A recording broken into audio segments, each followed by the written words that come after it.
Nelson Mandela की किताब लंबी राह आजादी की दक्षिण अफ्रीका में रहने वाले अश्वेत लोगों की आजादी की लड़ाई के बारे में बताती है। 10 मई 1944 को 300 साल से भी ज्यादा समय तक चले श्वेत शासन के बाद नेल्सन मंडेला दक्षिण अफ्रीका के पहले अश्वेत राष्ट्रपति बने। उनकी पार्टी ने देश के इतिहास में पहले लोकतांत्रिक चुनाव में 400 में से 252 सीटें जीती थीं। उनकी शपथ ग्रहण समारोह प्रिटोरिया में यूनियन बिल्डिंग्स के परिसर में हुआ था। इस समारोह में कई देशों के गणमान्य व्यक्ति और राजनीतिक हस्तियां शामिल हुईं।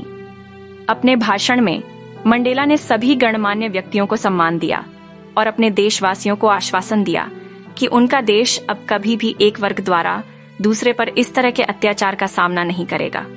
पहले अश्वेत राष्ट्रपति के रूप में शपथ लेते हुए उन्होंने देश में लोकतंत्र स्थापित किया और कहा कि जाति, रंग, धर्म या नस्ल के भेदभाव के बिना सभी के साथ समान व्यवहार किया जाएगा। उन्होंने आश्वासन दिया कि सरकार हमेशा देश के सभी लोगों के साथ सम्मान और समानता का व्यवहार करेगी। पैटर्न का यह खूबसूरत दिन मंडेला के लिए प्रतीकात्मक था, क्योंकि दक्षिण अफ्रीका के लोगों ने 2 राष्ट्रीय गीत गाए।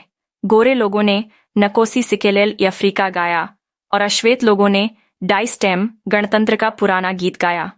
इन सभी घटनाओं ने मंडेला को याद दिलाया कि पहले कैसे गोरे लोग अश्वेत लोगों का शोषण करते थे। उन्होंने अपनी जाति के दर्द को गहराई से महसूस किया और कहा कि अपनी ही जमीन पर गोरे लोगों द्वारा अश्वेत लोगों के इस तरह के दमन और नस्लीय वर्चस्व ने दुनिया के सबसे क्रूर और अमानवीय समाजों में से एक को जन्म दिया। उन्होंने दृढ़ता से माना कि कोई भी व्यक्ति दूसरे व्यक्ति से त्वचा के रंग, पृष्ठभूमि या धर्म के आधार पर घृणा करने के लिए पैदा नहीं होता है।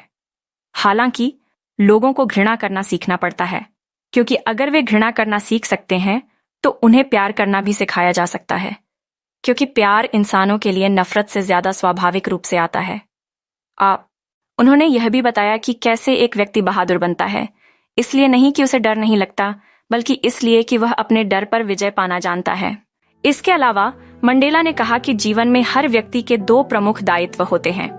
पहला, अपने परिवार के प्रति, जिसमें उसके माता पिता, पत्नी और बच्चे शामिल हैं, और दूसरा, अपने देश, देशवासियों और अपने समुदाय के प्रति। देशी हर कोई अपनी रुचि और झुकाव के अनुसार उन दायित्वों को पूरा करने में सक्षम होता है। हालांकि दक्षिण अफ्रीका जैसे देश में एक अश्वेत व्यक्ति के लिए लोकतांत्रिक लहर के देश भर में छा जाने से पहले इन दोनों दायित्वों को पूरा करना मुश्किल था। वीडियो देखने के लिए धन्यवाद। अगर आपको ये वीडियो अच्छा लगा तो लाइक बटन दबाएं और इसी तरह के और कंटेंट के लिए सब्सक्राइब कर लें। अपडेट रहने के लिए नोटिफिकेशन की घंटी को जरूर दबाएं। धन्यवाद।